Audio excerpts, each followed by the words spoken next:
Most hybrid athletes overcomplicate everything, and with the rise of hybrid and HYROX training blowing up on social media, it's easy to get lost in all the tips and tricks. But if you actually want to get strong, fast and look good doing it, these 10 exercises is all you'll ever need. What is hybrid? Well, there's a few definitions that tend to circulate the internet and social media, so I thought I'd pull one up from Alex Viada, who's the author of The Hybrid Athlete, and he explains that the concurrent training of different athletic disciplines that do not inherently support one another and whose disparate components are not essential to success at any one sport. Now, there's also an AI definition, which is hybrid training is a style of fitness that combines strength training and endurance training within the same program.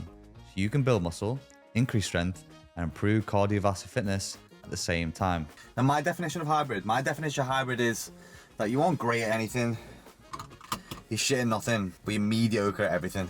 Now, I believe having 10 exercises, which is essentially your core toolbox of hybrid training, is important for a couple of reasons. One of those is injury prevention, so it helps to balance core mechanics. Second, power and speed. And the third is improving running economy, which for most people is where the downfall with hybrid training comes. Now, as we go through these 10 exercises, I'm going to break them down to 3 chapters. Chapter 1 is going to be build strength and then retain or build muscle. Number 2 is going to be build endurance. That's going to be running economy, conditioning, and building energy systems. Number 3 is going to be protect durability. So injury prevention, mechanics, and making sure that we stay safe. Chapter 1, strength foundation. Now, the thing that you're going to have to remember with hybrid training, like I mentioned before, is that we're not going to be a master at any one modality or methodology. So that means that when it comes to the strength movements, we have to get as much bang for our buck. Essentially, that means we're going to have to take a strength hit, mate, which the way I like to position it is that we keep the strength movements as basic, as foundational as possible, kind of the 4-4-2 method when it comes to football. And that's what we're going to kick off with today. So let's get into the first movement. Exercise 1 is going to be the deadlift, or a trap bar deadlift. And this is an exercise I've had some back and forth with over the last couple of years. But with all of these movements, what we're trying to look for is our ROI, a return on our investment. And this one builds the posterior chain, the glutes, the hamstrings, the back. So we're going to get a lot out of one movement. Transfers directly across to our running economy, our posture. So basically, like me, you don't sit like a wet banana all the time, mess yourself up. And also helps with the sled push and the sled pull when we're going into HYROX as well. Now, there are a couple of cues with this because it's probably the movement where there is a risk of injury if done incorrectly, especially when we're loading it up. So the thing that I like to think about is to set up the stance that you would if you were going to take your most powerful vertical jump. This is where you're going to apply all the force through the ground. And then what we basically want to do is move from the leg press, pushing the floor away, into hip thrust. Now, I know if some of you guys haven't done that for a while or be in that privileged position of missionary or doggy style, then this might seem a little bit strange. Part of the movement, but stick with it. What we want to do is wrap the bar around your shin and sit the bar like King Kong. Head up, chest out, that good old gorilla stance. And what we don't want to allow is the lower back to round and put yourself in a compromised position. Doesn't matter if the upper back arches a little bit, mate, but lower, try and keep it nice and tight, keeping that spinal neutrality. Now, you can choose to touch and go on the deadlift like this, but I prefer personally to just reset and go again. For the sake of an injury, it's just not worth it. Second movement, which is always a go-to for me, especially because I've got knees like Coco Pops, is going to be box squats. Box squats develop leg strength and single leg stability. It's crucial for running and change of direction, which is always useful. This is something I started to incorporate a lot more within HYROX training and then more so in building bike endurance. Realistically, with both running mechanics and bike rotations, we don't go past the 90-degree marker. So building strength through this range, kind of ideal. The box is just essentially there to stop you from going all the way to depth. So there's going to be no rocking. Don't want any seat, any touch and go, no collapse in the knees. Honest reps here, please, mate. Now, we go into box squat the same as we would a normal squat. We hit the box, we stay braced, we keep the core tight, and then we power through. This is going to be good for injuries, especially if you have an injury like I do. Some people may shoot me for saying this, but I believe a full squat depth operated, it's like a Jaffa cake, overrated. I said it, shoot me. You can get just as much out of a box squat if it's for the purposes of hybrid training and performance, I believe, as you can out of a full squat. Now, the third movement is going to be pull-ups or weighted pull-ups. Probably one of my favorite movements. It just has a lot of kick to it, looks sexy from behind, get a lot done, biceps, back, we get a good hit across the range. Now, this is essential for upper body pulling strength, grip, and shoulder stability. Because do you know what else is essential for looking sexy from behind? If you've got a good looking wingspan with some dense tissue there, the women love it, your missus loves it, your bros love it. It's a good all-round movement. Also, it's pretty useful because it carries over to things like rope climbs, rows, and balance against press and work that we're gonna do. And we all know that if we come from a bro background, we all love a bench press, we love a cable fly. We need to balance that shit out. Now, one of the things we want to try and avoid with the pull-up is what I call gooseneck. So don't be trying to bring that chin over the bar to get a rep. There's no cheating reps here. We go double chin, so we tuck that chin in, and we don't allow the chest to collapse. We keep the chest up. Movement number 4 for hybrid training. This one, all the bros are gonna love it. I'm sure all the babes are gonna love it as well. And it's gonna be bench press. Or the alternative to this would be weighted push-ups. Choose your poison. This builds upper body press and power for things like sleds, wall balls. It's gonna help balance out that pulling movements when we're doing a lot of pull-ups and deadlifts. Plus the stereotypical question that every man gets asked at one point in his life or sometime or another is going to be, how much do you bench, mate? Not that I care about this, but the thing is, it is scalable for beginners and advanced athletes. We can start super light, we can change rep ranges, we can change intensity, RPE, we can change the tempo. There's lots of different variabilities or methodologies we can apply to the bench press. Now the cues for this are going to be to keep the feet planted. I don't want to see the feet off the floor. It's not going to help with stability. It's not going to help the bench press. It's not going to help with you being able to press any more weight. It's just one of those bro things that you probably saw a lot back in the Arnold days. And you know, Arnold's got bigger titties than most women that I've ever seen, but it doesn't mean that we can't stay in a good position for performance-based lifting. Now, I want to see that arch and lower back. Just nice tight elbows. And we're going to come down and try and touch the Napoleons, i.e. the nipples. And we're going to get a good starting point here. And this will serve you well in building a chest, not only that looks big, but is also strong. Now, the thing that we don't want to see is I don't want us to be pressing from the neck, flaring the elbows. I don't want to see our butt off the bench because, again, this isn't going to help create any stability when we're going through the press and movement. But the thing that we can do is, if we don't like the bench press or we have injuries, is go into the weighted push-up. The weighted push-up is a movement that I love, and I do sometimes throw it in if I'm doing an incline bench. And the easy way to do this is exactly like how I'm showing. Put the plate onto the back and slide down. If you have any friends, they can put the plate on it for you. But if you don't, then tough luck, mate. You have to adapt the single lad mentality like I'm doing here. Now, that is the end of the strength-based movements. And if I had my way, it would be cable curls, hammer curls, probably a cable fly, probably a preacher curl. But you're stuck with the stuff that actually makes you hybrid instead of just my bro movements. Kind of ideal. Kind of more than ideal, really. It's kind of important. Chapter number 2. Hybrid specific conditioning. Build the engine without endless junk miles. These next 3 movements are essentially here to build muscular endurance, improve aerobic conditioning, and help with our event-led goals, i.e. Hyrox, marathons, half marathons, pretty much any other events that you've got booked in the calendar year. What I would do is think of these movements like you're building a sandwich. We've got the bread layered in, and now this is the ham. This is the meat in the middle of the sandwich that we're going to get stuck into to really make the hybrid ingredients come to life. And if you've got a good strength background, you come into running, these are going to be the movements and the exercises that are really going to bring things together and help create that condition and that base and that floor and the foundation we need to move forward. And with these ones, I think this is where you can probably create a little bit of variance in the schedule that you create, but this is my YouTube channel. Movement number 5 is going to be the farmer's carry. So this is basically heavy plus distance. And the other thing that we can do if you don't want to do farmer's carry is just some dead hangs from the bar. But, you know, I don't want to brag or anything, but you know, I'm pretty good at these. You know what I mean? I'm very modest.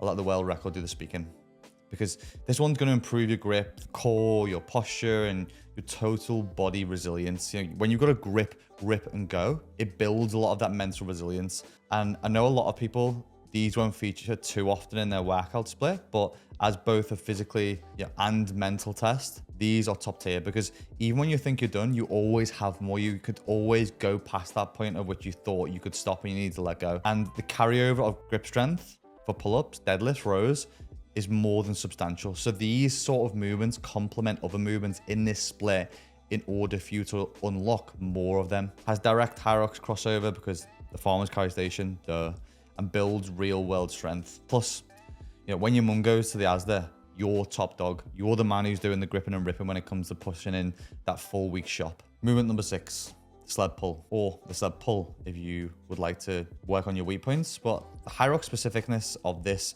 is obviously very important here. It's going to be a brutal conditioning tool for the legs, the posterior chain, the glutes, and it helps to train force production, power, endurance, and really that grit. Grit's the important thing I think with sleds is, again, because you can always probably carry on pushing. But the important thing to remember with sleds, just as you can push further, is especially if you are doing this for Hyrox, is trying to keep the RP around the 7 before you break and pause. If you ever get to the point where you've absolutely fried the legs, sadly in a race, there's no coming back from it. Now with the sled, you want to adopt the technique to try and get nice and low. Higher up that we are in the position, the more glute and ham activation you're going to get, whereas we want to try and keep it, fairly quad dominant, and you will burn out quicker. So just imagine this like a rugby scrum, and if you've never been in a rugby scrum, then obviously don't imagine that. The other thing that you can do to make this a bit more difficult, because going to Hyrox racing, and as we know from this year, the carpets are very different, I would try putting a sandbag on the front of the sled. It just helps create more friction through the movement. Now, this is also going to be and have good carryover for acceleration when sprinting. So the sled pushes are going to mimic the forward lean, the powerful leg drive, and the ground force needed for explosive sprints. That's why sprinters and rugby players and football athletes kind of hate them. Movement number 7 is going to be a ski erg or a row. Not too fussed on which one you get in. I think it's just good to get an erg work in there each week. Has a lot of bang for its buck, good for conditioning. And it's a non-impact condition that trains the aerobic and the anaerobic system depending on the workout or what methodology we apply to it. Something I've been doing a lot since being injured myself, and I think this is the one thing that's a big unspoken benefit, being able to maintain fitness whilst you are injured due to its low impact and fatigability, because we can apply workouts like Miko. Now, Miko, for anybody who doesn't know, it's essentially a workout where we can set an EMOM, so we do a minute maybe on ski, bike, and row. Within that minute, we want to try and hit a calorie target, and we can continue that for 20, 30, 40 minutes and increase the calorie range that we move across, and it's a great workout for overall just busting the lungs. Now, the high carryover is obviously with Hyrox because of station work, and it builds that mental toughness. But the big thing with the ski, and the thing that we don't want to do, is we don't want to squat down into it. We want to keep a nice hinge from the midpoint, from the hips, and we want to take good pulls, not these mini tiny pulls or small pulls where we're just expending a lot of energy but not getting a lot of pull. I'm not going to go through the whole ski erg and the rower, but if you go back on another video, which I'll tag here, I break down every single movement in the Hyrox stations for you to go back over and watch, and the common mistakes. I would personally prefer you to probably go with the ski over the row. However, the row does have its benefits as well. It obviously helps with building your engine size. Ski is going to give you a bit more engine efficiency. But yeah, if I had to pick bang for buck, I personally would go with the one for you that you are weakest at when it comes to a station for Hyrox. And for me, the ski erg wins that. Chapter 3, durability and performance. Now, the purpose of this chapter is to prevent injury and breakdown and keep those joint health nice and high so that moving forward, we can put a lot of force and effort through them. I think when I say it like this is the area that sounds a little bit non-sexy. A little bit like when your mum asks you to go up and brush your teeth in the evening and you say, "Ma, I'll do it tomorrow." But tomorrow never comes. But these are the good guys. These are the guys that help in translating that strength and that speed and combine it all together whilst also staying non-injured. Now, the one thing that does interest me and worry me about the social media athlete that takes up hybrid competitions year round is the amount of these that they do without the implementation of the proactive movements that we're going to go through right now. And this is where these come into. So be proactive, brush your teeth. Now, movement number 8, this is probably one of my personal favorites, and it's one that I do a hell of a lot of. Going to be Romanian deadlifts, i.e. RDLs. Yeah, another deadlift in our weekly split, but this one's going to really help strengthen posterior chain. It's going to be slightly different. It's going to strengthen the hamstrings eccentrically a lot more, and it's going to protect us against run injuries, which is such a big thing, especially if you're coming from a lifting background. Is a lot of these movements, especially this, is going to help be proactive rather than reactive, i.e. it's going to keep you in the playing arena rather than on the sidelines and filling your physio's pockets, which I'm not against, but we want to try and be as active as possible, and spending as little time injured as possible is going to be one of our biggest advantages. Building the posterior chain for its efficiency in the lifts and our running stride is where this really comes into play. Now, with the form, I like to, again, take my shoes off with this one and get to grips with the floor, get some grounding in. 2 birds, 1 stone. And we're going to get a nice, strong hip hinge. I noticed the thing that most people do with this is they let the upper back go and they try and overreach with the movement to try and get the barbell to touch the floor rather than keeping the hamstrings and the glutes engaged. The other thing I don't want to see people doing is bringing the neck up and looking at themselves in the mirror. You've got enough time at home in your bedroom to fantasize about how hot you are. We want to try and just make sure we're lighting up the hamstrings here and keeping the spine in neutrality by keeping our eyes firmly on our toes. This is going to be the best cue point for making sure that we are getting a good hinge and that we're in a good, safe position when we're completing the RDL. Next movement is walking lunges, or alternatives to this would be step ups. Now this is great for building overall leg strength, but included in that is going to be your single leg strength and your hip stability. Because when we're doing lunges, when we're doing them individually, one thing that sometimes can happen is it'll highlight imbalances in the legs. So for example, if you come back from injury, or if you have one side weaker than the other, it's going to be really good for highlighting those weak areas and building up strength. Also, again, great crossover to Hyrox, but not only Hyrox, to your running stride, your length, and your resilience. So with walking lunges, there's two ways you can practice these. You can practice them in the form of doing them with a pause, so you stop and go again, or you can go continuous, especially if you're practicing for Hyrox. The one thing we don't want to do is we don't want to lean too far forward with these and go over the knee.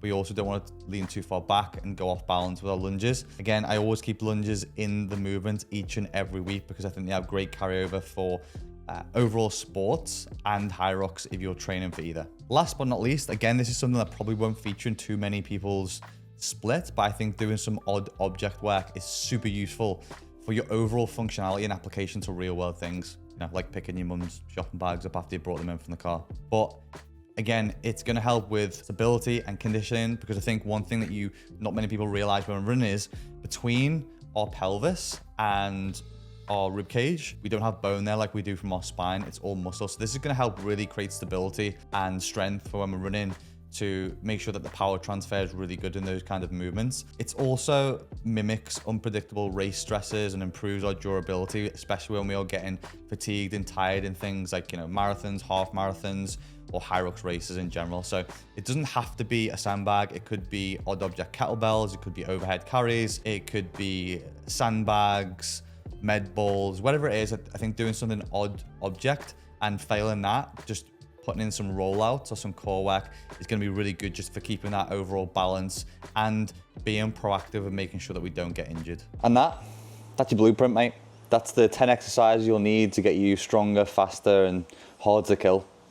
The rest is just noise. And even me, I've been one of those people before that's chased random workouts and put in a lot of effort to get nowhere. Turns out, mastery beats madness. That's hybrid.